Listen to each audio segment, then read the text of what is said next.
نحمدہ ونصلی علی رسولہ الکریم اما بعد فاعوذ باللہ من الشیطان الرجیم رب اشرح لی صدری ویسر لی امری واحلل عقدۃ من لسانی یفقہوا قولی رب یسر ولا تعسر وتمم بالخیر۔ آج کے سبق میں ہم امہات شریعہ سے تعارف حاصل کریں گے۔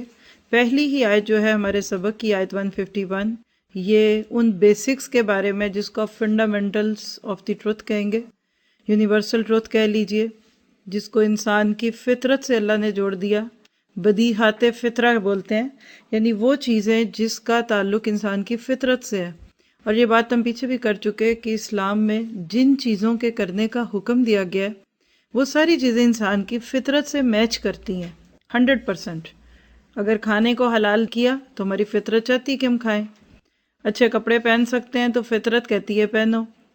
جھوٹ کو اگر حرام کیا تو فطرت نہیں پسند کرتی کہ وہ کوئی بھی جھوٹ بولے۔ اس طرح شراب اور باقی چیزوں کا معاملہ ہے۔ اس صورت میں ہم سب نے شرک کی بہت ساری مختلف خود ساختہ قسموں کا تذکرہ دیکھا، اور اصل میں اس صورت نے جس چیز کا ہمیں سبق دیا وہ کیا ہے کہ مسلم معاشروں میں بگاڑ کیسے آتا ہے۔ نبی صلی اللہ علیہ وسلم کی امت کو حضرت ابراہیم علیہ السلام اور اسماعیل کو ماننے والی امت کی لمحہ لمحہ کی گمراہی کا تذکرہ کر کے بتایا گیا کہ بگاڑ ایک دم نہیں آتا۔ مکہ والے کوئی کافر لوگ نہیں تھے لیکن بگڑے ہوئے مسلمان تھے، تو گویا کہ آپ کہہ سکتے ہیں کہ آج 151 اور اس سے اگلی آیات میں اللہ تعالیٰ ایک دفعہ پھر دین کا خلاصہ دیں گے۔ پھر آج کے سبق میں وہ آیت بھی ہے جو ایک بندہ مومن کا سلوگن ہونا چاہیے، قُلْ إِنَّ صَلَاتِي وَنُسُكِي وَمَحْيَايَ وَمَمَاتِي لِلَّهِ رَبِّ الْعَالَمِينَ، کیونکہ سورۃ الانعام نے حقیقت میں ہم سب کو اللہ کا بندہ بننا سکھایا ہے۔ اور جب اتنا کچھ ہم سنتے ہیں تو اس کے بعد دل چاہتا ہے کہ اب ہم بھی کچھ کہیں، کچھ کریں، تو اللہ تعالیٰ نے نبی صلی اللہ علیہ وسلم کے ذریعے سے ہمیں اس کی خبر دی۔ پھر اس کے بعد ہلکا سا ذکر ہے، بالکل لائٹ سا، بنی اسرائیل کا، گویا کہ امت مسلمہ کو ایک ہڈن میسج دیا گیا کہ مکہ والے بھی بھٹکے حالانکہ نبیوں کی اولاد تھی، اور بنی اسرائیل بھی بھٹکے حالانکہ نبیوں کی اولاد تھی، تو لہٰذا تم سوچ کے سمجھ کے قدم رکھنا کیونکہ تم اللہ تعالیٰ کے چنے ہوئے بندے ہو۔ آئیے آیتوں کو ساتھ لے کے چلتے ہیں اور ساتھ ہی ساتھ پھر اپنے لیے عمل کی باتیں بھی لیں گے۔ اللہ تعالیٰ سے دعا ہے کہ وہ ہمیں وہی بات کہنے کی اور کرنے کی توفیق دے جو اللہ تعالیٰ کی رضا اور اس کی پسند کی بات ہے۔ اعوذ باللہ من الشیطان الرجیم، آیت نمبر 151۔ قُلْ تَعَالَوْا، کہہ دیجئے کہ آؤ۔ کس کو کہا گیا؟ نبی صلی اللہ علیہ وسلم کو کہا گیا۔ اور دوبارہ یہ بات ایک بار پھر ہو جائے کہ قل سے ہی اسلام محفوظ ہے۔ جس چیز میں اللہ کا حکم نبی صلی اللہ علیہ وسلم کے ذریعے سے بتایا گیا وہی سچا اور سیدھا دین ہے۔ تعالو، آؤ۔ تعالو کا لفظ جو ہے الوف سے ہے، علی نام جو ہوتا ہے وہ بھی اسی سے ہے، عین لام واو یا عین لام یا، بلندی کو کہتے ہیں، عالیہ نام بھی اسی سے ہی ہے۔ اب تعال، عرب لوگ کہتے ہیں تعال، کم ہیئر، ایسے جیسے اب کسی کو بلائیں نا تعال، کم ہیئر، ادھر، لیکن یہاں کیا ہے؟ الوف میں بلندی ہے۔ تو اگر آپ اس کے روٹ کے اندر جا کے دیکھیں تو کسی کو بلندی کی طرف بلانا، آپ سوچیں کہ کوئی پہاڑ پہ کھڑا ہے، نیچے کھڑے شخص کو کہتا ہے تال، تال، کم ہیئر، اوپر آؤ، اوپر آؤ، کیوں؟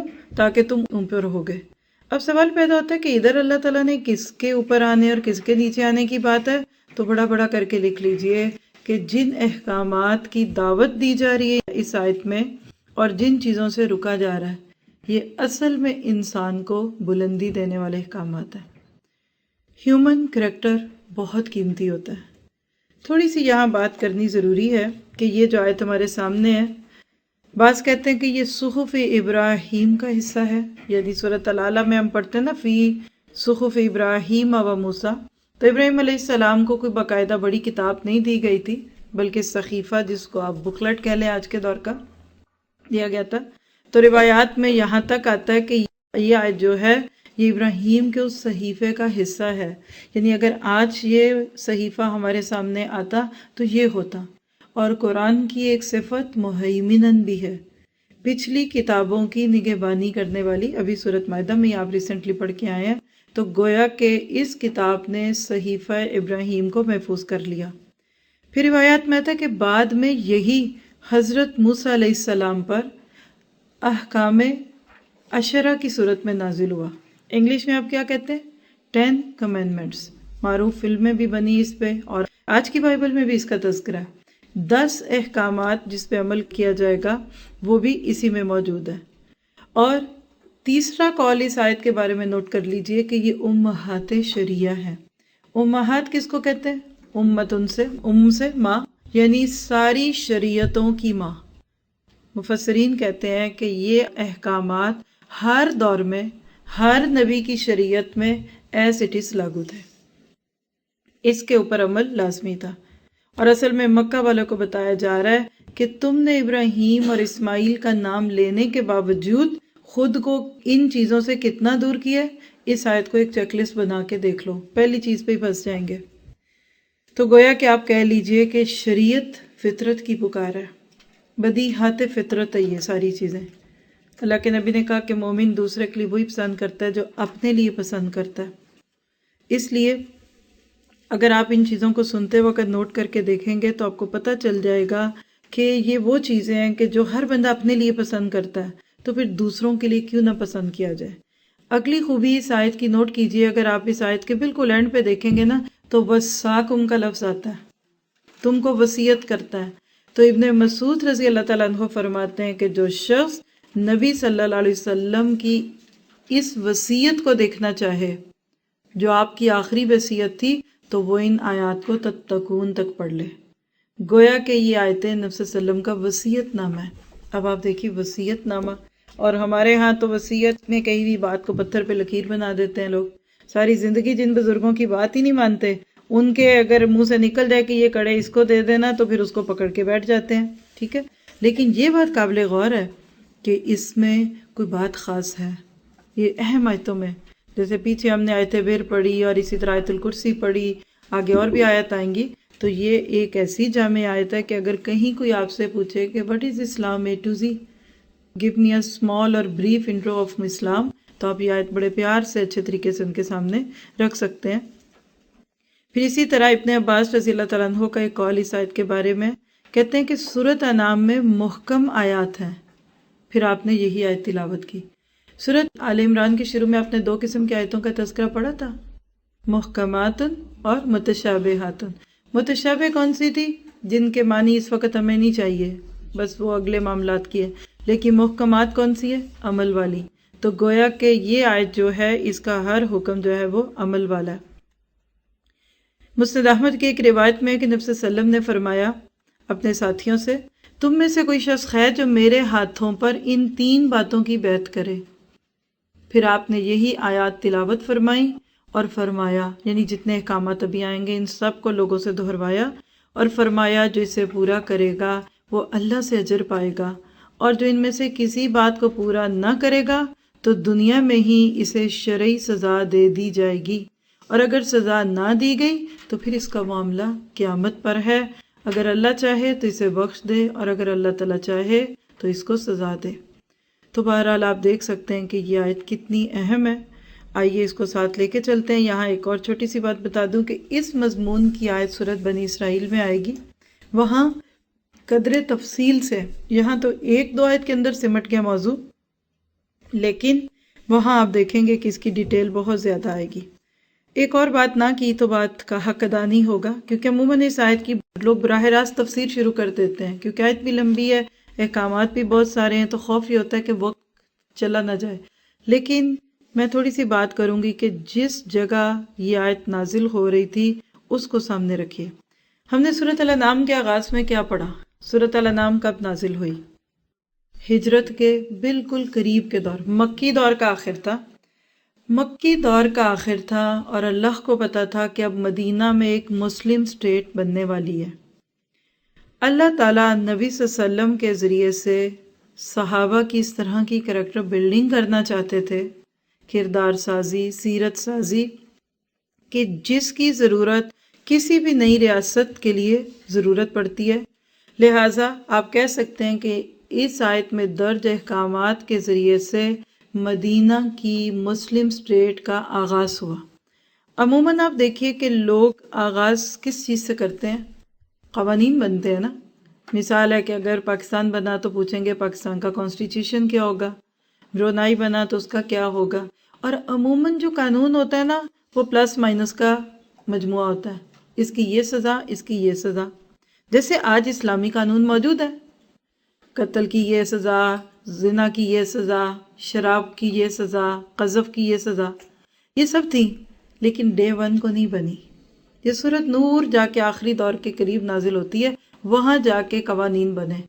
کسی بھی جگہ چاہے کوئی ملک نیا بنتا ہے، کوئی آرگنائزیشن بنتی ہے، کوئی ادارہ قائم ہوتا ہے، کوئی اسکول بنتا ہے، جیسے اب آپ لوگ بھی ایک اسکول ہی ہیں اس شہر کا، سب سے پہلی چیز وہاں کے لیے کردار والے لوگ، کریکٹر بلڈنگ۔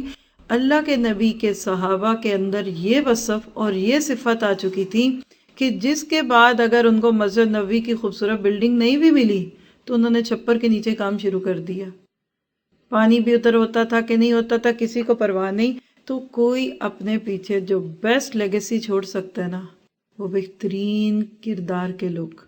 اچھی ٹیم چھوڑیں گے نا تو غم نہ کریں۔ اور یہ بہت بڑی سرخ روی ہوتی ہے بندے کی کہ اپنے پیچھے ایسے لوگوں کو چھوڑ کے آئے کہ یہ پتہ ہے کہ وہ گرم سے بھی گزر جائیں گے اور نرم سے بھی گزر جائیں گے، سختی گرمی میں وہ انشاءاللہ گزر جائیں گے۔ اور میں حق دینے کی خاطر کہتی ہوں اپنے گمان کے مطابق کہ میں اس پہ اپنے سینے کو بڑا ٹھنڈا محسوس کرتی ہوں۔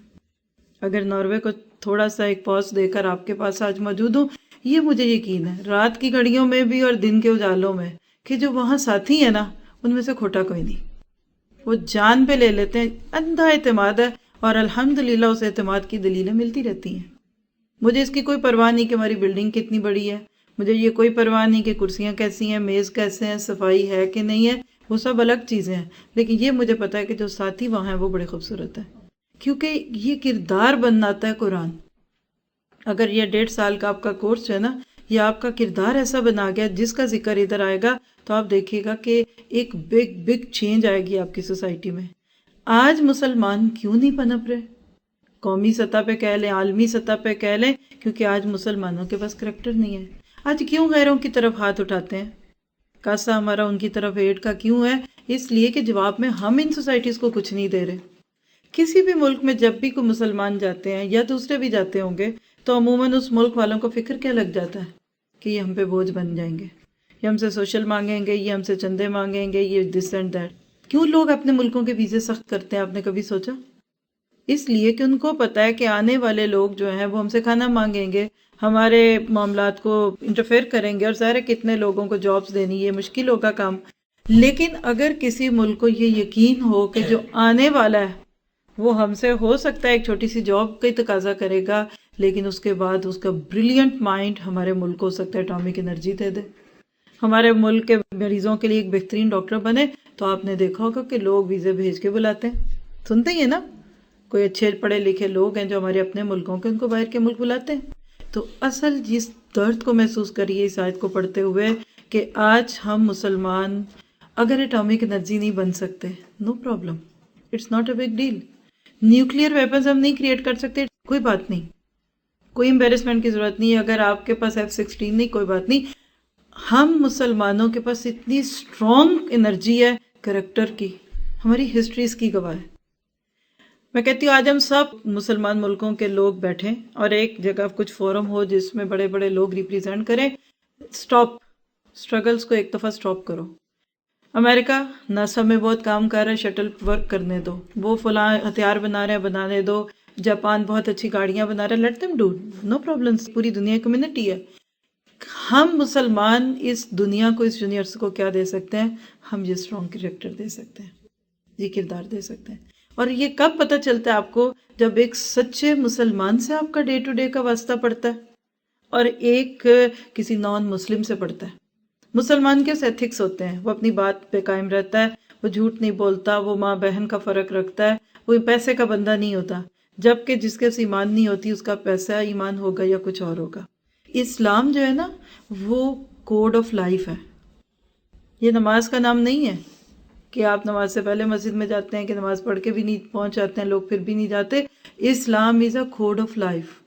اگر مسلمان دن میں جو 20 معاملے پیش آنے ہیں، میں کسی کے گھر جاؤں تو میں کیسے بیہیو کروں، کوئی میرے گھر آئے تو کیا کروں، میں ڈیل کروں تو کیا ہو، میرا کسی سے بزنس کانٹریکٹ ہے میں کیسے کروں، ہیومن ڈیلنگز میں اگر ہم مسلمان پروفیسر صلی اللہ علیہ وسلم کو اپنا ایک پروفیٹک کوڈ، اس کا نام ہے پروگرام کا، اگر ہم اس کوڈ کو اپنا لیں تو وی آر دا لیڈرز۔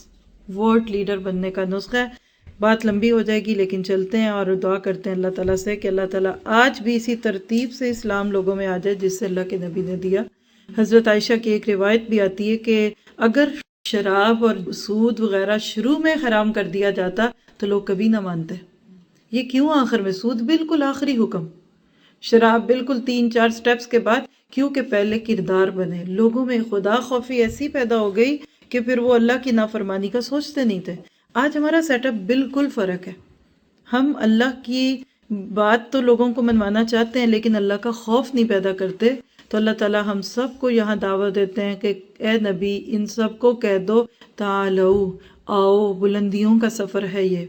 اتنا خوبصورت راستہ ہے اسلام کے کوڈز کو اور ایتھکس کو ماننے کا کہ تم دنیا کی بلندیوں پہ پہنچ جاؤ گے، لوگ آ کے کہیں گے یہ ہوتے ہیں مسلمان، یہ ہے ہیومن ریلیشنز، یہ تعلقات ہیں۔ آؤ میں تمہیں بتاؤں، اتلو میں پڑھوں، اتلو کا لفظ کیا ہے؟ تلا یتلو تلاوتن، یہ جو ہم پڑھتے ہیں نا تلاوت، وہی لفظ ہے، پیچھے چلنا۔ اب یہاں پھر لفظ دیکھ کے اتلو پہ بات کرنی پڑے گی، کیوں بھائی؟ کہہ کیوں نہیں دیا کہ یہ پکڑ لو صفحے گھر میں جا کے خود پڑھ لینا، یہ 10 باتیں عمل کر لو؟ نہیں، لکھی ہوئی بات کا اتنا اثر نہیں ہوتا جتنا کسی کے منہ سے سن کے مانی ہوئی بات کا اثر ہوتا ہے۔ تو پڑھ سنائیے۔ آپ اپنے بچوں کو کہتے ہیں جی ان کے پاس بہت کچھ ہے پڑھ لیں گے، لوگ کہتے ہیں کیا لوگوں کے ہاتھوں میں قرآن نہیں، گھروں میں قرآن نہیں، خود ہی پڑھ لیں گے، خود نہیں کوئی پڑھتا۔ وہی بات جو تفسیر میں لکھی ہوئی ہے نا، میں آپ سب کو کہوں نا کہ اس کو جا کے دیکھ لیں، اور اگر وہی ایک پیراگراف پڑھ کے سنا دیں تو فرق بدل جاتا ہے۔ تو گویا کہ یہاں سے عمل کا ایک اپنے لیے ہلکا سا نقطہ نوٹ کر لیجئے کہ جب بھی کوئی اہم حکم کسی کو دینا ہو، بات یا ریکویسٹ یا کوئی پیغام، تو بول کے دیں۔ اور مجھے لگتا ہے کہ لکھنا، جیسے ای میلز، ٹیکسٹنگ، میں حد البسا کوشش کرتی ہوں کہ کم لفظ لکھوں، جملے نہیں لکھتی، لفظ لکھتی ہوں۔ کیوں؟ کیونکہ آلویز رائٹنگ جو ہوتی ہے نا، یہ مس انڈرسٹینڈنگز پیدا کرتی ہے۔ جتنا لمبا لکھیں گے نا اتنی غلطیاں کریں گے۔ اس سے مجھے سب سے اچھا لگتا ہے کہ آپ وائس میسیج ریکارڈ کرا دیں، اس میں آپ کی پوری انٹینسٹی بھی سیو ہو جاتی ہے کہ یہ بات کس نے کہی ہے، کس طرح کہی ہے۔ مثال ہے، آپ کسی کو لکھتے ہیں کم ہیئر، آپ پڑھنے لگا کہتا ہے یہ مجھے لکھ رہی ہیں کم ہیئر، ایک فیلنگ آتی ہے نا، روپ ڈالا میرے اوپر، ادھر آؤ۔ اردو میں کئی لوگ اردو میں ٹیکسٹنگ کرتے، ادھر آؤ، کیسا لگتا ہے؟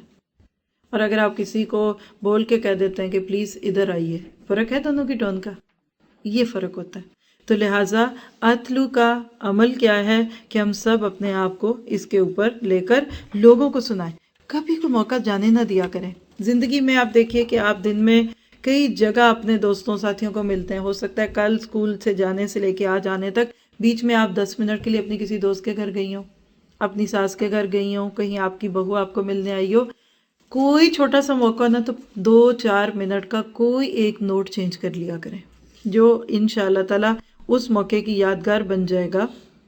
لہٰذا اللہ تعالیٰ کہتے ہیں کہ ان کو بتا دو ما حرم ربکم علیکم، جو حرام کیا ہے تمہارے رب نے تم پر۔ بتا سکتے ہیں اس جملے کا تعلق کس بات سے؟ یہ جو پیچھے 2 دن سے پڑھتے آ رہے ہیں، یہ ان پہ حرام ہے، یہ اس پہ حرام ہے، تو اللہ کہتے ہیں کہ یہ ان کے منہ کے حرام تو تم سن چکے، اب ذرا ان کو سناؤ کہ تمہارے رب نے کیا حرام کیا۔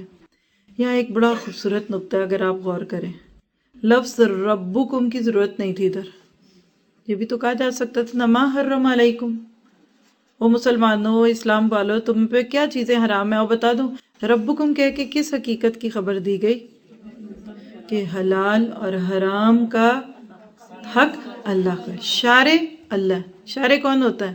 شریعت دینے والا۔ نبی شریعت پہنچاتے ہیں، شریعت بناتے نہیں ہیں، اس لیے ربکم کا بات یہاں بڑی قابل غور ہے، حرام کیا تم پر تمہارے رب نے۔ اچھا سوال پیدا ہوتا ہے کہ علیکم کیا؟ تم مسلمان کے انسان، مسلمان تم پہ، کیوں کہ جب کوئی اسلام قبول کرتا ہے نا پھر یہ پابندیاں لگتی ہیں۔ کافر پہ ان میں سے کوئی پابندی نہیں ہے، کیونکہ اس نے تو اللہ ربکم کو نہیں مانا، تو حرم کو کیسے مانے گا؟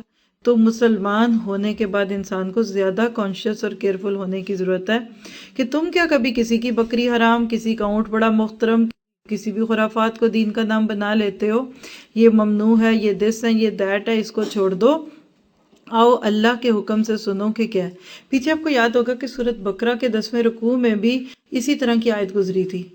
میثاق کا لفظ آیا تھا کہ ہم نے بنی اسرائیل سے ایک میثاق لیا تھا، اس میں بھی اشارتاً ایسی باتیں تھی۔ میں نے وہاں بھی 10 کمینڈمنٹس کا لفظ لکھایا تھا، وہاں کچھ اساسی نکات تھے، یعنی بنیادی چیزیں تھیں، اور یہاں کچھ تھوڑی سی وہ چیزیں جس میں مورل بیہیویئر آتا ہے۔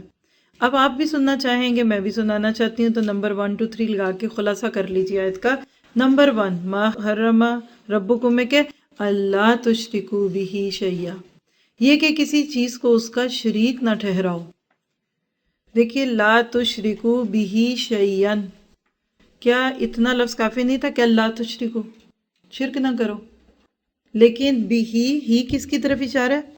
اللہ سبحانہ تعالیٰ کی طرف۔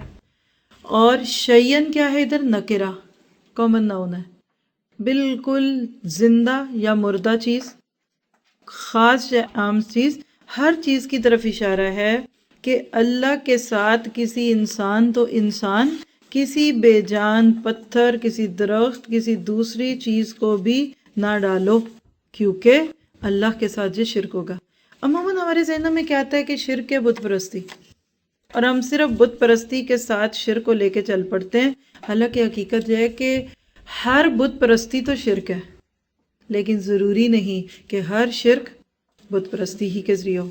شرک تو بہت رنگ بدلتا ہے، ہر دور میں آپ کو پتہ ہے کہ شرک مختلف طرح کے تھے۔ اللہ تعالیٰ نے جو شریعت ہم سب کو دی ہے، اس کے اندر سب سے پہلی چیز جس سے سوسائٹیز کو پاک کرنا ہے وہ شرک ہے۔ اللہ کے نبی نے صحابہ کے ساتھ صرف ایک ہی کام کیا تھا، ان کا شرک ختم کیا تھا، دیٹس اٹ۔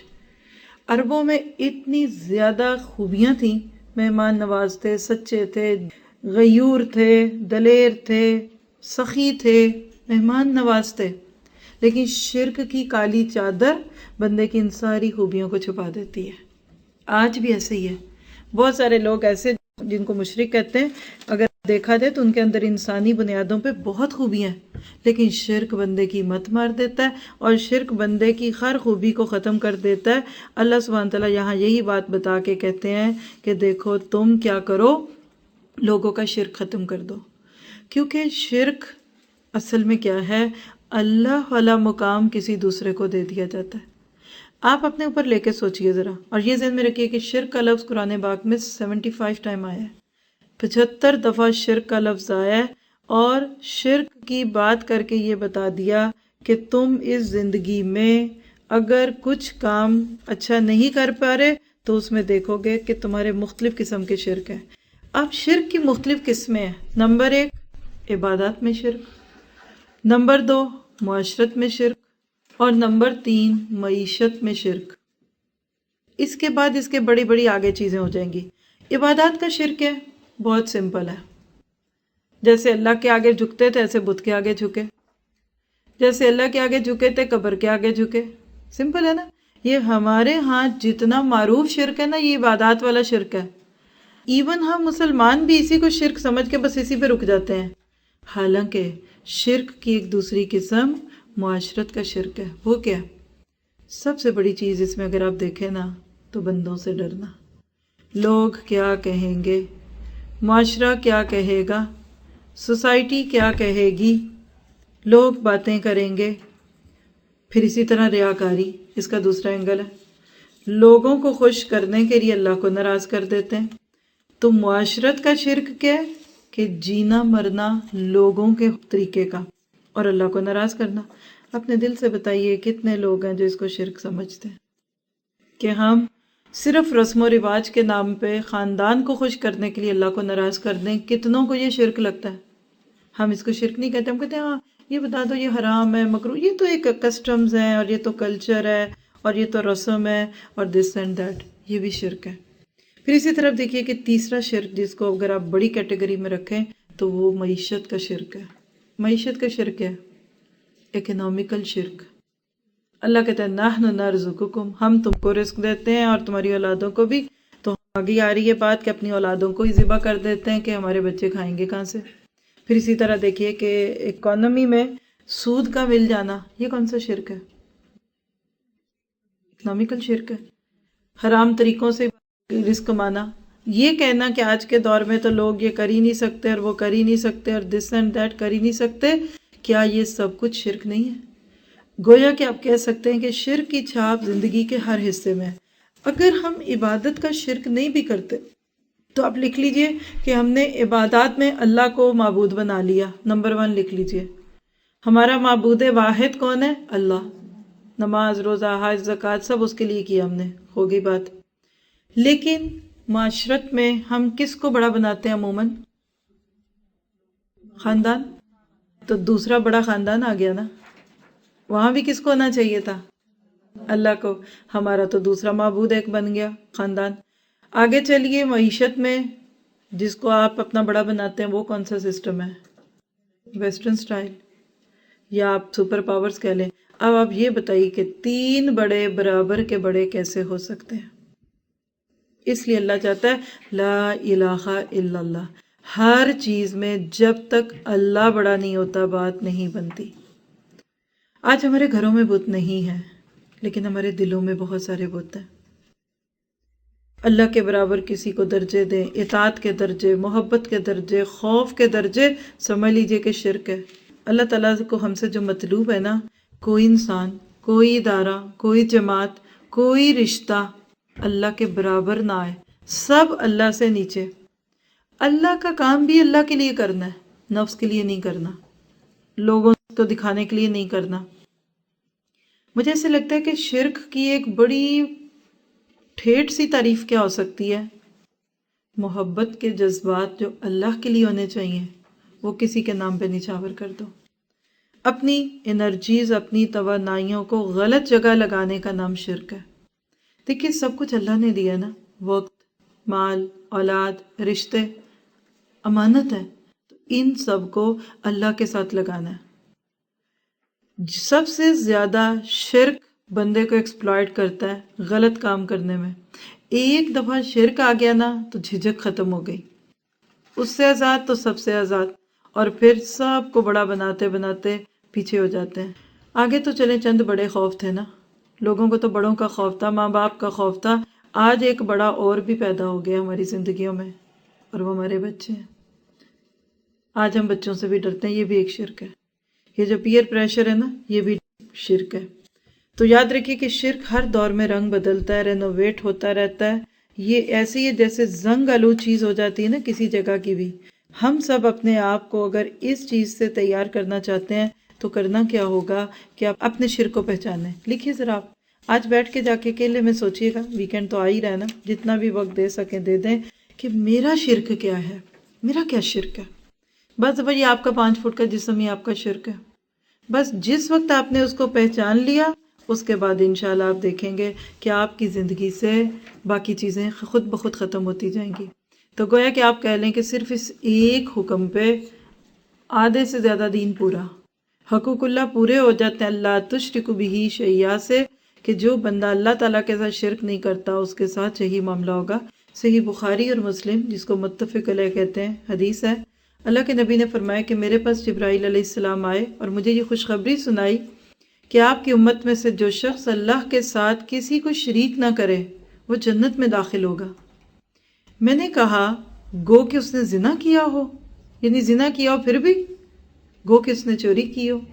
آپ نے فرمایا ہاں، اگرچہ اس نے زنا اور چوری کی ہو۔ میں نے پھر یہی سوال کیا، مجھے پھر یہی جواب ملا۔ میں نے پھر یہ بھی بات پوچھی تو اس مرتبہ جواب دیا کہ گو کہ شراب نوشی بھی کی ہو۔ اب آپ اس روایت کو سن کے دیکھیں تو لوگ خوش ہو جاتے ہیں، کہتے ہیں بس شرک تو ہم کرتے کوئی نہیں تو پھر جو مرضی کریں۔ کوئی شراب پی سکتا ہے اگر اس کے دل میں اللہ کی بڑائی ہو؟ زنا ہو سکتا ہے؟ بے حیائی ہو سکتا ہے؟ یعنی اس حدیث کو آپ سمجھ کے دیکھیے کہ شرک ہی کی وجہ سے باقی گناہ ہوتے ہیں۔ اگر آپ کو ڈر نہیں ہے کسی کا تو تبھی غلط کام کریں گے نا۔ تو بات کا مطلب کیا ہے کہ جب تک زندگی سے شرک نہیں نکلتا باقی چیزیں نہیں نکلیں گی۔ آپ اپنے اعمال کو کبھی بھی خالص کر نہیں پاتے جب تک کہ اللہ تعالیٰ کے ساتھ آپ کا تعلق خوبصورت نہ ہو جائے۔ اتنی خوبصورت روایتیں ہیں شرک کے اوپر کہ یقین کریں کہ بعض دفعہ تو لوگ کہتے ہیں ہم شرک نہیں کرتے اس لیے ہم خوش ہو جائیں، لیکن شرک کی اگر اصل آپ کے ذہن میں آ گئی ہے تو میں آپ سے شیئر کرتی ہوں۔ روایت ہے کہ اللہ تعالیٰ فرماتا ہے کہ ابن آدم جب تک تو مجھ سے دعا کرتا رہے گا اور میری ذات سے امید رکھے گا، میں بھی تیری خطاؤں کو معاف فرماتا رہوں گا، خواہ وہ کیسی ہی ہوں، کوئی پرواہ نہیں کروں گا۔ اگر تو میرے پاس زمین بھر کر خطائیں لائے تو میں تیرے پاس اتنی ہی مغفرت اور بخشش لے کر آؤں گا، بشرطے کہ تو نے میرے ساتھ کسی کو شریک نہ کیا ہو، اور تیری خطائیں چاہے آسمان تک پہنچ جائیں اور تم مجھ سے استغفار کرتا رہے تو میں تجھ کو بخش دوں گا۔ تو دعا کیجئے کہ اللہ ہمیں شرک سے پاک کر دے، باطنی ظاہری، اور اس پہ ایک دعا بھی ہے اللہ کے نبی کی مانگی ہوئی کہ اے اللہ میں اس شرک سے بھی تیری پناہ میں آتی ہوں یا آتا ہوں جس کو میں جانتا ہوں، اور اس سے بھی جس کو میں نہیں جانتا، انشرکا انی عالم اور ما لا تعلم۔ اسی طرح صحیح مسلم کی روایت ہے کہ جو توحید پر مرے وہ جنتی ہے۔ ابن مردویہ کی روایت ہے کہ اللہ کے ساتھ کسی کو شریک نہ کرو، چاہے تمہارے ٹکڑے ٹکڑے کر دیے جائیں، یا تمہیں سولی پر چڑھا دیا جائے، یا تمہیں جلا دیا جائے۔ ابن ابی حاتم میں کہ اللہ کے نبی نے 7 باتوں کا حکم دیا، 7 آرڈرز۔ نمبر 1، اللہ کے ساتھ کسی کو شریک نہ کرنا، اگرچہ جلا دیے جاؤ یا کاٹ دیے جاؤ یا سولی دے دیے جاؤ۔ اس کے بعد باقی چیزیں الگ ہیں، لیکن ہم سب ان باتوں کو سننے کے بعد دیکھتے ہیں کہ اگلا حکم اللہ تعالیٰ نے ہمیں کیا دیا۔ اپنے حقوق بتانے کے بعد اب اگلا حق کیا ہے؟ وَبِالْوَالِدَيْنِ إِحْسَانًا، اور والدین کے ساتھ احسان کرو۔ دیکھیے ہم مانے نہ مانے، جتنا ہم اللہ کے حکموں کو توڑتے ہیں نا، اتنا ہی زندگی میں ماں باپ کا بھی دل دکھاتے ہیں۔ ہم سب کی کیئر کرتے ہیں، شوہروں کی، بچوں کی، دوستوں کی، لیکن سب سے زیادہ جو دل توڑتے ہیں نا وہ ہم اپنے ماں باپ کا توڑتے ہیں۔ وجہ اس کی کیا آپ کو، ہمیں سب کو پتہ ہے، کیونکہ بچپن سے جو ماں باپ ہمارے ساتھ لگے ہوتے ہیں نا، کچھ رشتے وہ نئے نئے ملتے ہیں، جیسے شوہر نیا ملتا ہے ہمارے سامنے، ہماری زندگی میں شعور کی حالت میں شوہر سامنے آتا ہے، چاؤ بھی ہوتا ہے، تھوڑا سا اس کا روب بھی ہو گیا، ہم اس کی قدر کرتے ہیں۔ بچے کے لیے ماں اتنی قربانیاں دیتی ہے، اتنے مہینے پیٹ میں رکھنا، تکلیف سہنی، اس لیے اس کی بڑی قدر ہے۔ آپ سوچیں کہ ماں باپ کو ہم اس لیے بھی اتنا نہیں اہم سمجھتے کہ ہم جب پیدا ہوئے تھے تب سے ان کو دیکھ رہے ہیں اور سن رہے ہیں۔ کوئی یہ نہیں کہہ سکتا کہ میں نے اپنے ماں باپ کو بعد میں دیکھا۔ حقیقت یہ ہے کہ والدین کے ساتھ احسان کیا ہے، یہ وہ اردو والا احسان نہیں ہے بلکہ حق سے زیادہ دے دو، نہیں، احسان کے احسن طریقے سے عمل کرو۔ ہم کہتے ہیں ہاں اور کیا، ہم ان کو پیسے دے دیں، ہم ان کو دے دیں، یہ کر دیں وہ کر دیں، تو آپ دیکھیے کہ ماں باپ کو اگر پیسے دے کے حق پورا ہو جائے نا، تو وہ ماں باپ بھی بچپن میں ہمارے اوپر خوب پیسے لگاتے اور ہمیں کسی اور کی گودوں میں ڈال دیتے۔ ماں باپ کو جو چیز ہم سے چاہیے ہوتی ہے نا، سب سے زیادہ وہ ہم چاہیے ہوتے ہیں۔ ہمارے اوپر یہ چیز اللہ تعالیٰ کی طرف سے مقرر کر دی۔ اگر آپ چاہتے ہیں نا کہ آپ اپنے ماں باپ کو خوش رکھیں تو اس کا سب سے خوبصورت طریقہ پتہ کیا ہے؟ کہ آپ ان سے ان کی بچپن کی باتیں سنیں، ان کو وقت دیں۔ آپ اپنے ماں باپ کو یہ کہیں کہ آپ نے ہمیں بہت دیا ہے، آپ نے ہماری بڑی اچھی تربیت کی۔ آپ کے منہ کا ایک جملہ آپ کے ماں باپ پھولوں کی طرح سنبھال کے رکھ لیتے ہیں، وہ جوان اولادوں کے منہ سے یہ سننا چاہتے ہیں کہ آپ نے ہمیں بہت دی۔ اور اس کے برعکس اگر ہم کڑوی باتیں کریں، آپ نے تو ہمیں پوچھا ہی نہیں، آپ نے تو ہمارا حال ہی نہیں پوچھا، آپ نے تو ہمیں اچھے اسکولوں میں نہیں ڈالا، اور آپ تو جاب پہ رہتی تھی، آپ دیکھیے کہ ان کا دل کٹ جاتا ہے۔ آج کی انسانیت کو جو چین نہیں مل رہا نا، اس کی وجہ یہ ہے کہ وہ اولادیں اللہ سے تو کٹی ہیں، ماں باپ سے بھی کٹی ہوئی ہیں۔ اور یہ یاد رکھیے کہ کوئی بندہ پرائم منسٹر کیوں نہ بن جائے، منسٹر کیوں نہ بن جائے، MP کیوں نہ بن جائے، ماں باپ اس کے لیے ماں باپ ہی ہیں۔ سب سے زیادہ ہماری کامیابی کی خوشی ہمارے ماں باپ کو ہوتی ہے۔ سب سے زیادہ ہمارے اندیشے اور ہول ہمارے ماں باپ کو آتے ہیں۔ قریب ہوتے ہیں تو اور بات ہے، دور ہوتے ہیں تو اور ہی بات ہے۔ اور بعض دفعہ ہم ان کو سوکھی ہوئی ہڈیاں اور کیا کمزور کھانستی ہوئی چیزیں سمجھ کے گھر کے کونوں خدروں میں ڈال دیتے ہیں۔ یقین کریں کہ یہ کھانستی ہوئی چیزیں ہمارے لیے دعاؤں کی پوٹلی ہیں۔ حدیث میں آتا ہے کہ تمہیں تمہارے ضعیفوں کی وجہ سے رزق دیا جاتا ہے۔ یہ ان کی دوائیوں کا خرچہ اگر بوجھل ہے، پکڑو اب ان کو مار دو۔ کئی لوگ ایسے ہیں خود ماں باپ کے بارے میں کہہ دیتے ہیں نکال دے مشین نے ان کی، تھک گئے ان کی دوائیاں ڈھونڈتے ہوئے۔ بعض وقت کسی کونے میں ماں باپ میں سے کسی ایک، اور جب اللہ رحم کرے 2 میں سے 1 رہ جائے، یہ تو کبھی کسی کے ساتھ نہ ہو۔ اکیلی ماں دروازے کا راستہ ہی دیکھتی رہتی ہے کہ بیٹا کب آتا ہے، اور اکیلا باپ بیٹی کا راستہ ہی دیکھ رہا ہوتا ہے کہ بیٹی کو کب فرصت ملے۔ بلیو می، مجھے کسی نے ایسی بتایا کہ کسی کے گھر میں شادی تھی، اور شادی تو جو شادی ہوتی ہے وہ تو بعد کی بات ہے، شادی سے بھی کوئی 15-20 دن پہلے کی دعوتیں، جو مہندی اپٹنوں کی باتیں تھیں، اور اس گھر کے جو بڑے یعنی سسر کہہ لیں یا جس کی شادی ہو رہی تھی اس کا دادا، کہتی کہ وہ کئی سال کے بیمار ہیں۔ تو کہتی ہم لوگ اندر اپنے کمرے میں جہاں بیٹھے ہوئے تھے، جو بھی بات ہو رہی تھی، تو کہتی کہ ان کے کمرے سے کراہنے کی آوازیں آ رہی تھیں، آہوں کی آوازیں آ رہی تھی، کہ ایک اٹھی اور جا کے اس نے پھر زور سے کمرے کا دروازہ ادھر کا بھی بند کیا اور ادھر کا بھی کیا۔ یقین کریں یہ ماں باپ جو ہے نا، یہ ماں باپ آپ کے ہیں یا آپ کے سسرال ہیں، یہ سیم بات ہے، دونوں ایک ہی جتنی دعائیں دیتے ہیں۔ آپ کہتے ہیں نا ہمارے کام کیسے ہو جاتے ہیں، یہ وہ ایک کمزور کھانستی ہوئی دعا گئی تھی، مٹھیوں کی گچھے ہو جاتے ہیں، ہڈیاں بن جاتے ہیں، لیکن یہ ہے کہ ہمارے پاس ان کے لیے وقت نہیں ہوتا۔ اور یقین کر کے دیکھیں، آپ بس ماں کے دیکھیں، جب کسی بڑے کے پاس جائیں گے آپ کو کچھ ملے گا ہی، کھلائیں گے بھی، اٹھو کھاؤ، جاؤ، خود نہیں اٹھ سکتے نا، جاؤ فریج میں سے یہ لے کے آؤ، اور جانے سے پہلے پوٹلے باندھ کے آپ کے ہاتھوں میں دیں گے یہ لے جاؤ، اور دعائیں الگ، پیار الگ۔ صرف جا کے آپ ان کا حال پوچھ لیں، امی سنائیں کیا حال ہے، صرف ان کے پاؤں پکڑ کے بیٹھ جائیں، میں دباؤں گھٹنے، لائیں تیل ڈال دوں، لائیں میں آپ کو ویزلین لگا دوں، صرف 10 منٹ۔ دیکھیں ماں کبھی اپنے بچے پہ اتنا بوجھ نہیں ڈالتی جو برداشت نہ کرے۔ کیا آپ اپنی گود کے بچے کو 5 کلو کا گھی کا ڈبہ اٹھواتے؟ آپ کی ماں یا ساس یا نانی یا دادی آپ پہ کبھی بھی نہیں بوجھ ڈالے گی، انہوں نے دنیا دیکھی ہوئی ہے۔ خود اچھی نانیاں دادیاں وقت پہ کہتی چلو جاؤ، اب جاؤ کمرے میں جاؤ، سو جاؤ، جاؤ ادھر چھوڑو، بہت ہو گیا، جاؤ بچوں کو سلاؤ، جاؤ میاں ہے اس کو کھانا دو۔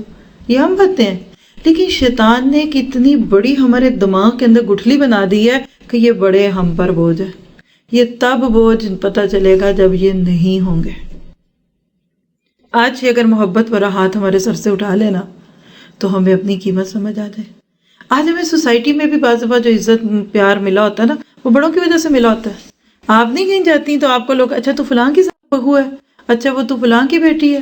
آپ دیکھیں ہمیں دعوتوں کے جو کارڈ آتے ہیں، جو ہمیں ملتی ہیں ادھر ادھر سے چیزیں، اکثر ہمارے سسرال جو میکے کی طرف سے آتی ہیں، ہمیں کون جانتا ہے؟ ہم تو جب خود بڑے ہو کے اپنے بچوں میں کہیں بڑے ہوں گے، ہمارے لین دین ہوں گے، لوگ تب ہمیں جانیں گے۔ تو وَبِالْوَالِدَيْنِ احسانا۔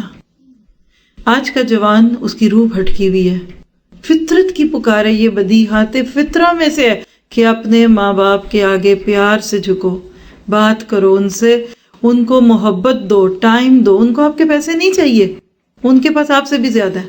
پتہ ہے آپ کو ماں باپ کے حساب سے زیادہ پیسہ ہوتا ہے، دکھے نہ دکھے لیکن ان کے پاس ہوتا ہے۔ آپ کے دیکھیں ان کو کیا کرنا ہے، بلکہ وہی آپ کو ہی دیں گے، لیکن ان پیسوں کے لیے نہیں خدمت کرنی، پھر سکون نہیں ملے گا۔ اس سوچ کے ساتھ کہ یہ میری دعائیں ہیں، پھر آپ دیکھیں گے کہ آپ کو سکون ملے گا اور ان کو کتنا سکون ملے گا۔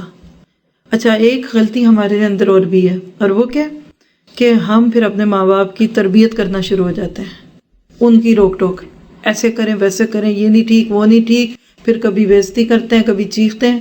ایک بات لکھ لیں، اللہ نے ہم پہ ہماری اولاد کی تربیت کا فرض رکھا ہے، ماں باپ کی تربیت نہیں ہے۔ اب وہ نہیں بدلیں گے، آپ اور میں ان کی اصلاح نہیں کر سکتے۔ 40-50 سال کا بندہ جس کی 60-70 عمر ہو گئی، آپ اس کو 20 سال 25 سال سے دیکھ رہی ہیں، وہ آپ کے یہ 4 سپارے پڑھنے سے بدل جائے؟ وہ نہیں بدلے گا۔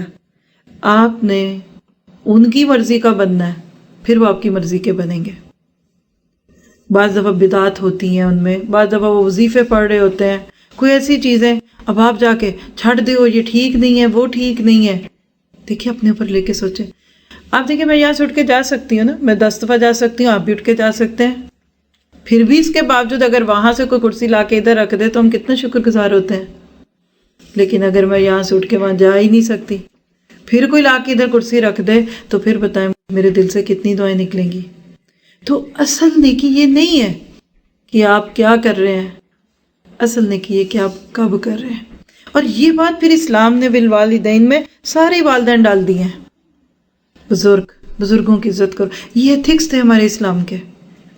اللہ کے نبی نے فرمایا جو اپنے بڑوں کی تکریم اور عزت نہیں کرتا اور چھوٹوں سے پیار نہیں کرتا وہ ہم میں سے نہیں ہے. ہم دونوں چیزوں میں اپنے آپ میں رہتے ہیں، نہ بڑوں کی پرواہ ہے نہ بچوں کی، کیونکہ میرے کپڑے خراب کرتے ہیں وومٹ کر دیں گے. حالانکہ اس میں استاد، اس میں بزرگ، اس میں سوسائٹی کے بڑے آتے ہیں. کس طرح کا وہ معاشرہ تھا. آپ دیکھیں نا، اسلام مدینہ میں جانے سے پہلے صحابہ کو کیا میسج دے رہا ہے کہ اپنے تعلقات ٹھیک کرو. جب ہمارے گھروں میں اچھا سکون نہیں ہوگا تو بات نہیں بنے گی. اسی لیے آج دیکھیے کہ جو سکون ماں کی گود میں ملنا تھا وہ بعض دفعہ بچے ڈرگز میں جا کے لینے لگتے ہیں، اور مائیں بچوں کے اور میچنگ کپڑے خریدنے کے لیے 6 دن کے بچے بیبی سٹرز کی گود میں ڈال کے اور پیسے کمانے جاتی ہیں. تو آج فطرت کا نظام بدل گیا. جب بھی مسلم سوسائٹی بنے گی، اور آج بھی موجود ہے ماشاءاللہ، وہاں کوئی اولڈ ہوم نہیں ہوگا اور وہاں کوئی ڈے کیئر سینٹر نہیں ہوگا، کیونکہ every Muslim home is old home and day care. قرن فی بیوتکن، عورت کو گھر میں کیوں رکھا؟ ان پیارے بچوں کے ساتھ شفقت کا معاملہ کرو، ان کی کیئر کرو، اور ان بوڑھوں کو پکڑو، ان کی خدمت کرو، اور ان کی تم دعائیں لو. آج ویسٹ نے کیا کیا، ہم کتنے امپریس ہوتے ہیں. بہت اولڈ ہومز ہیں، لا حول ولا قوت الا باللہ. یہ تو کسی کے لا ولد اور ولا والد ہونے کی دلیل ہے کہ اس کو جا کے گورنمنٹ کے کسی آفس میں ڈال دیا جائے کہ اب موت کے دن گنو. تو یہ ناسور ہے اس سوسائٹی کا. اگر آج ہم مسلمان اس قانون، اس اصول پہ چل کے لوگوں کو یہ دکھانے لگ جائیں تو بات بن جائے گی. وَبِالْوَالِدَيْنِ احسانا، حقوق اللہ کے فوراً بعد والدین کا تذکرہ.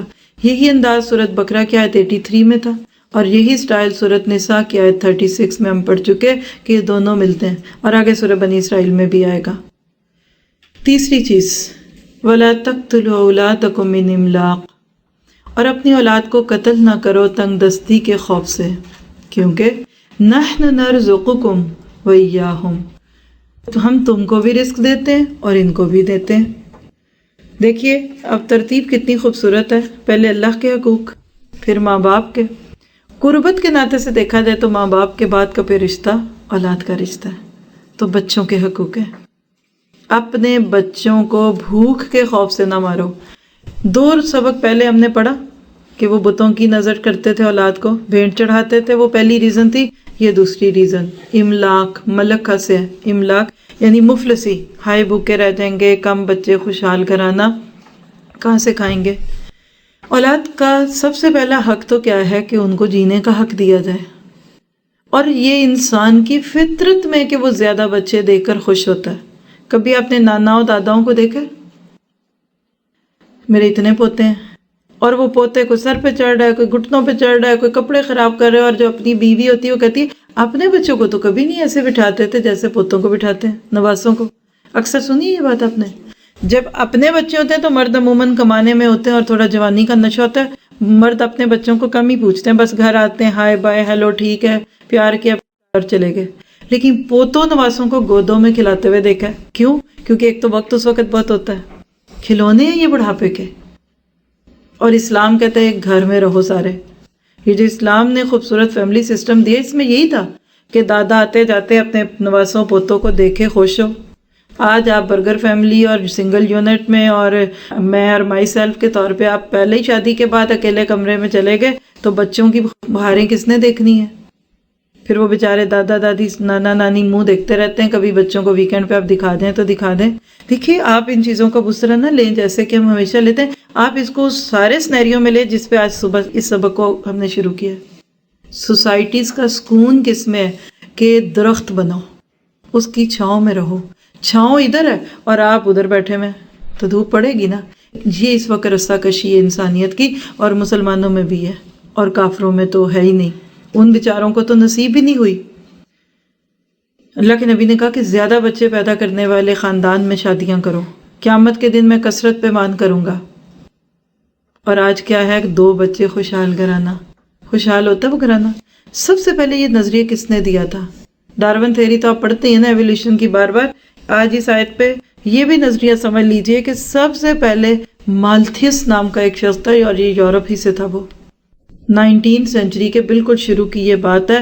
اس نے کچھ فگرز کے بہت بڑا کیلکولیٹر تھا، یعنی آپ کہہ لیں کیلکولیٹنگ مائنڈ تھا، اکنامکس تھا. اس نے دنیا کے فگرز کو جب حساب لگایا اور آبادی کو حساب لگا کے لوگوں کو بتایا کہ دنیا کی آبادی 4x4 سے چل رہی ہے، پلس نہیں ہو رہی بلکہ ملٹی پلائی ہو رہی ہے. تو جبکہ دنیا میں جو فصلیں اور اناج اور یہ لائف سٹاکس ہیں یہ جو ہیں یہ پلس کی ترتیب سے بڑھ رہے ہیں. اس نے حساب لگا کے بتایا تھا کہ اگر اسی ریشو سے آبادی چلتی رہی تو 50-60 سال کے بعد دنیا میں لوگوں کو کھانا نہیں ملے گا. اس وقت سب سے پہلے یہ نظریہ عام ہوا کہ اب کیا کرو، اپنے بچوں کو کنٹرول کرو. یہ فیملی پلاننگ وہاں سے شروع ہوئی. آج آپ دیکھ لیجئے اس کا نظریہ واپس باطل پلٹ چکا انہیں کے اوپر.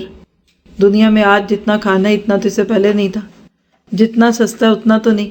آگے دن بدن آپ دیکھیے انرجی کے ڈفرینٹ ریسورسز نکلتے آ رہے ہیں. پہلے لوگ صرف سورج کی انرجی لیتے تھے، پھر سوئی گیس نکل آئی، کوئلہ نکل آیا. اب آپ دیکھیے یہ کہیں ہیلوجن انرجی آ گئی اور کہیں کچھ اور کہیں کچھ. کھاد ڈال ڈال کے فصلوں کو پکا پکا کے کس طرح دنیا میں کتنی کثرت ہے. صرف ایک گروسری سٹور میں دیکھیں 10 قسم کے تو سیریل آپ کو دکھتے ہیں. کوئی دیکھتا تھا پہلے اتنے؟ 15 قسم کا تو دودھ آپ کو ریک میں نظر آتا ہے. تو یہ نظریہ بالکل باطل ہو چکا. لوگوں نے اس کے ساتھ کیا کیا کہ جب بچے 2 سے زیادہ بڑھنے لگے ان کو بھی ختم کیا. اس سے ایک اور اپوزٹ ذرا چیز دیکھیے جو عام ہو گئی، وہ کیا تھی؟ مرسی کلنگ. جب ہم فطرت کے نظام میں خلل ڈالتے ہیں نا تو ماں کے پیٹ میں بچے کو دیکھتے رہتے ہیں سارا دن، اب کیا ہو رہا ہے، اب کتنے کا ہو گیا، اب کیا ہو گیا، اب اس کی پروٹین ہے کہ نہیں، کیلشیم نہیں، اور ذرا شک پڑا کہ اس بچے میں کوئی نارملٹی کا، اس کو کل کر دو. اور نام کتنا خوبصورت ہے، مرسی کلنگ. یہاں سے راستہ کھلا کس چیز کا؟ ایبارشن کا. یہ جو لا تقتلوا اولادکم ہے نا، اس میں ایبارشن بھی ہے، اور ایبارشن ہی تو ہے.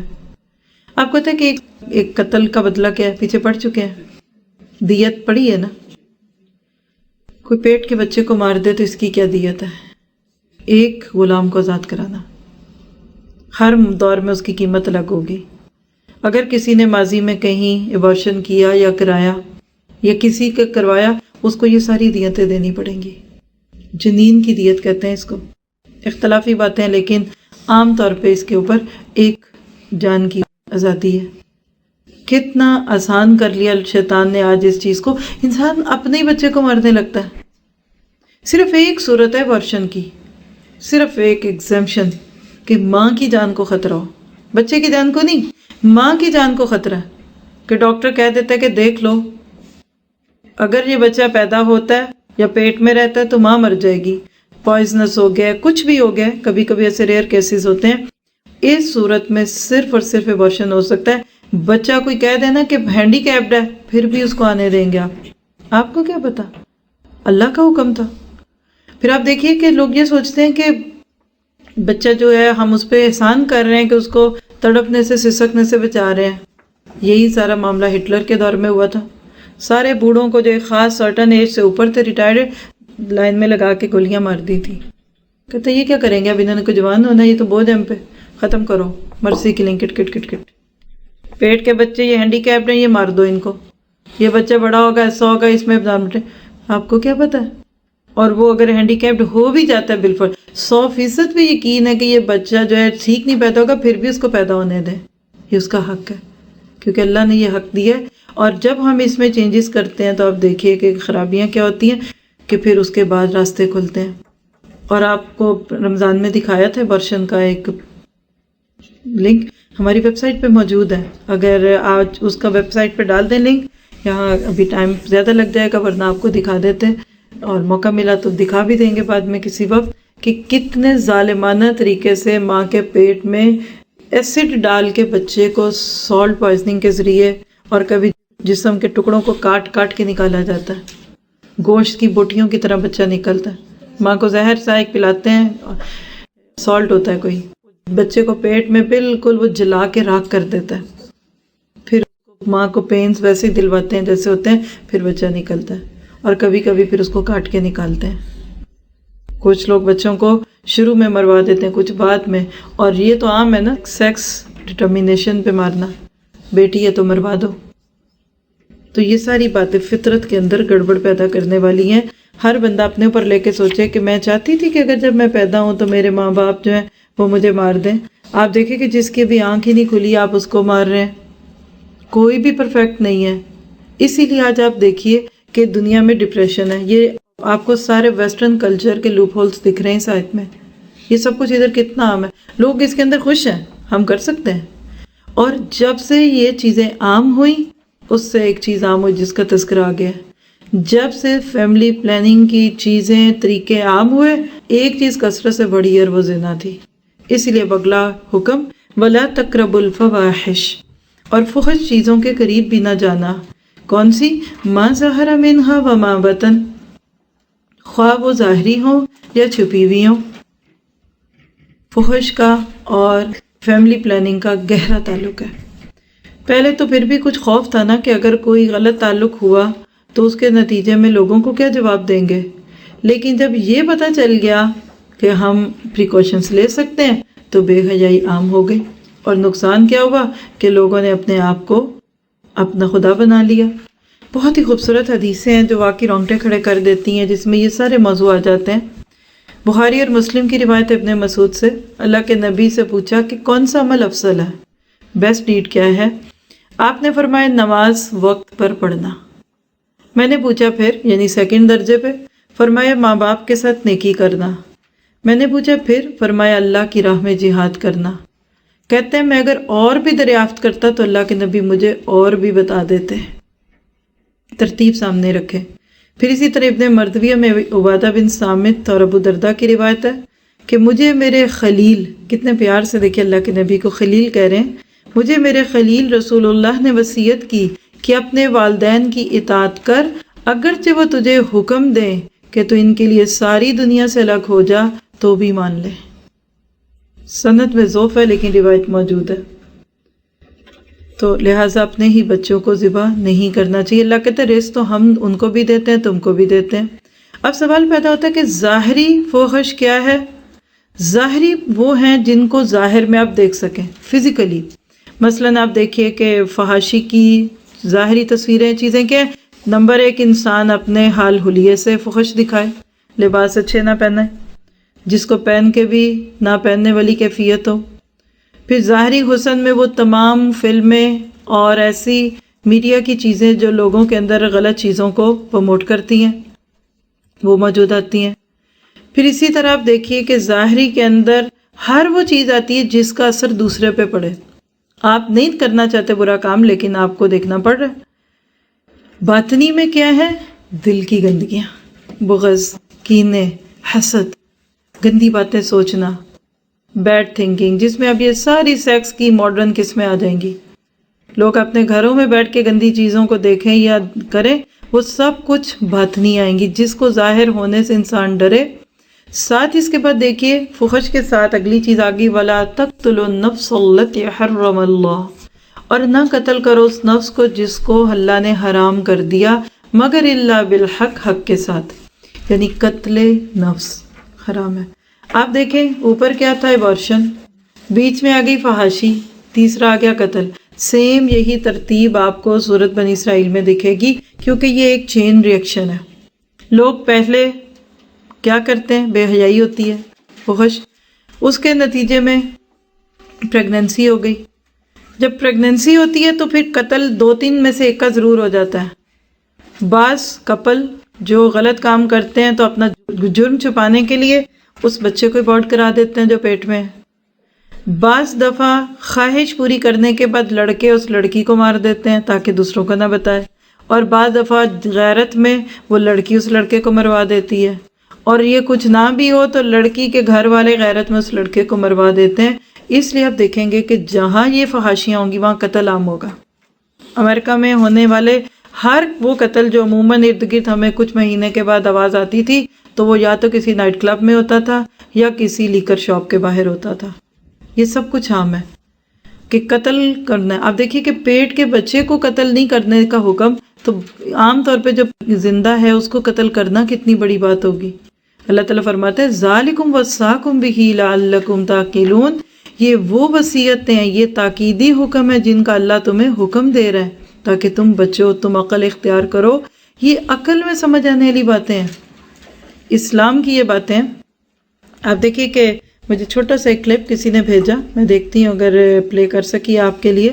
انڈین کوئی ہیں، یعنی ڈاکٹر ہیں، ان کا نام کیا، ابھی دکھاتی ہوں آپ کو کہ کس طریقے سے وہ ایک لیکچر دے رہی ہیں جس میں انسانیت کو غلط چیزوں سے بچانے کی کوشش میں وہ جتنے ریفرنسز دے رہی ہیں نا وہ اسلام کے ہیں. کہ یہ بات آج کا دور ہمیں کہتا ہے، لیکن حقیقت یہ ہے کہ اسلام نے تو ان ساری چیزوں پہ بہت پہلے کی پابندی لگا دی ہوئی ہے. لیکن یہ الگ بات ہے کہ ہمیں اس اسلام کی کوئی بہت زیادہ باتیں سمجھ نہیں آتی. اگر آج مسلمان معاشرے ان ساری چیزوں پہ عمل کرتے ہوئے لوگوں کو دکھتے تو آپ دیکھیے کہ دنیا جیسے دوسرے ملکوں سے دوسری چیزیں مانگتی ہے نا، ہمارے ملکوں سے اخلاق مانگنے آتے، ایتھکس مانگنے آتے. تیل ہے نا مسلمان ملکوں میں تو لوگ اپنی مجبوری کی خاطر ان سے مانگتے ہیں نا. میں کہتی ہوں جتنی لڑائیاں تیل پہ لڑائی جا رہی ہیں نا، اگر آج کا مسلمان ان ایتھکس پہ عمل کر رہا ہوتا تو یہ اخلاق مانگنے کے لیے آتے. جیسے ہم اپنے بچوں کو ویسٹرن کنٹریز کی بڑی بڑی یونیورسٹیز میں پڑھنے کے لیے بھیجنا پسند کرتے ہیں نا، اس طرح لوگ ہمارے ملکوں میں بھیجتے. اور یقین کیجئے ہسٹری کے ایسے واقعات موجود ہیں کہ جو لوگوں کو مسلمانوں کے ملکوں میں بچوں کو بھیجتے تھے. آپ کوئی کرم کرتے ہو، آپ اگر کوئی پنیہ کرتے ہو تو وہ برابر آپ کے ہی حصے میں جانا ہے. ہم اپواس کرتے ہیں تو اس کا پنیہ ہمارے ہسبینڈ کو ملتا ہے. دس از جسٹ اے کنسپٹ. کتنا غلط ہے، اس کو سائنٹیفک، اس کو کوئی بھی آدھار نہیں ہے. وہ کہا گیا ہے، کوئی سائنٹیفک ایویڈنس نہیں ہے. Sir, you have very efficiently, very evidently, you have proved that Islam is really a good religion which has to be followed. برقعے کے تعلق سے جو واقعہ دلی میں ہوا تھا، اس پر جب مہیلا آیوگ میں انٹریکشنز ہوئے، بہت بڑے بڑے لیڈیز نے اس میں پارٹیسپیٹ کیا، اور 80% وومن کا یہ کہنا تھا کہ اس رات اس کو لیٹ جانے کی کیا ضرورت تھی. Every incidents have two parts, positive, negative. 80% ladies نے یہ کہا تھا کہ اس کا اس دن جانا اتنی رات میں بالکل بھی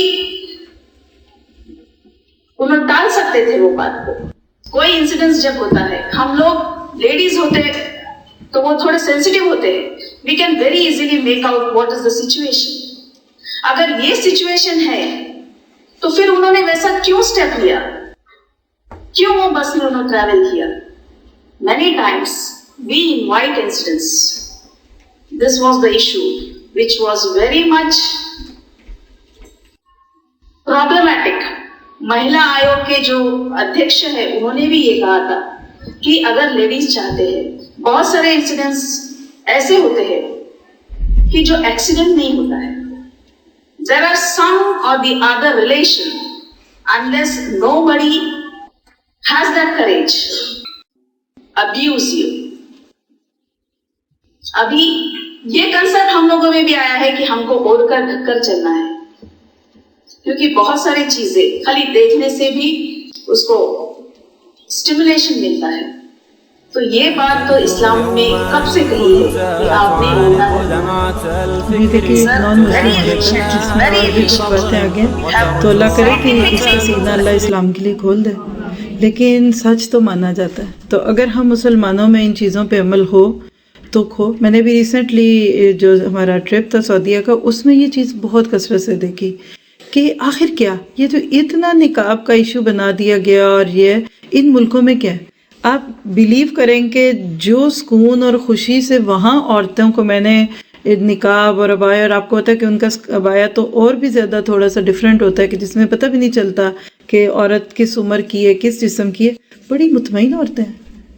جو ان کے ماڈرن ہیں وہ اندر گھروں میں اپنے ماڈرن ہوں گے، لیکن ان کو یہ پتا ہے کہ اس میں سکون کتنا ہے. اپنی آنکھوں سے ہم نے دیکھا ہے کہ لوگ بالکل دکانیں کھلی چھوڑ کے جاتے ہیں نماز کے لیے، بالکل کھلی دکان، اور دکانیں لگی ہوئی ہیں، کوئی کھڑا ہو جائے کسٹمر کہتے ہیں نہیں بعد الصلاۃ. کیا خوبصورت فیلنگ آتی ہے اس وقت دل کی گہرائیوں سے یقین کرے دعا نکلتی کہ اللہ تعالیٰ ہمارے ملکوں میں بھی ایسا ہو کہ اس وقت کام نہیں. اب دیکھیے کہ قیلولہ سنت ہے، دوپہر میں وہاں دکانیں بند. اب بیوی کھانا پکائے اور مرد گھر میں ظہر کے بعد آئے، مل کے میاں بیوی بچے سب سکون سے کھانا کھائیں، پھر تھوڑی دیر بچے بھی سو جائیں، میاں بھی سو جائیں، ظہر کی نماز کے بعد سو گئے، عصر کی جماعت سے پہلے اٹھے، وضو کیا، نماز پڑھی، دکان کھولی. کتنا ریفریشنگ ہے. صبح کے گئے ہوئے ظہر عصر کے بیچ میں گیپ ہے، پھر میاں گئے ہیں تو بیوی پھر تھوڑا گھر صاف کرے گی، کچھ شام کے لیے تیاری کرے گی، کرائے گی، اور رات کو دوبارہ اب ان کے گھر میں آنے کا انتظار ہے. ہمارا سسٹم کتنا نیچرل ہے. مرد گھر سے چلے جائیں پتہ ہی نہیں ہوتا یہ آئیں گے بھی کب، کھانے پکے ہوئے باہر سے کھا کے آگے. تو ان چیزوں کے اوپر گھروں کی زندگی کا اور سوسائٹیز کی خوشیوں کا بہت زیادہ انحصار ہے. تو آپ اگر ان ساری باتوں کو سن کے کہ ہاں واقعی یہ لوگ کریں، کون کرے گا؟ میں اور آپ کریں گے. اگر ہم اس کے اوپر عمل کرنے لگ جائیں، جتنا آپ کم از کم اپنے بچوں کو جو ریز کر رہی ہیں، اپنے گھر کے کھانے کے، پینے کے، رہنے سہنے کے سسٹم کو آپ ان آیتوں کے مطابق کر لیں، آپ کی خیر ضرور آپ کے گھر سے باہر جائے گی. تو جب چھوٹے چھوٹے یونٹس یہ کام کریں گے تو آپ دیکھیں گے کہ آگے جا کے سب کریں گے. تو بہرحال اصل چیز تو دیکھیے کہ پیسہ یا باہر کے ملکوں میں آنا نہیں ہے.